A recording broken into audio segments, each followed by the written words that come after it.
কবিতা অভিযোজন।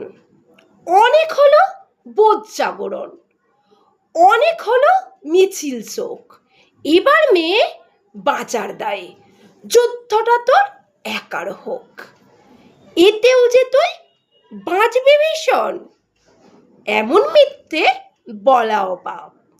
পৃথিবী জোড়া কীটের মাঝে কীটনাশকের ঘোর অভাব, চেষ্টা তবু রাখিস জারি, হারার আগে থামিস নে। দুলপিতে নয় এবার মেয়ে, অস্ত্রে সাজিস দুক্কামা। ঘরে ঘরে মনীষা আমার, নিষ্বুঝে এই সত্যতা বিবর্তনের টিকতে গেলে অভিযোজনই সার কথা। নমস্কার, আমি পাঠে টুম্পা। কবিতাটি লিখেছেন মাননীয়া দিদিতি চক্রবর্তী। টাটা।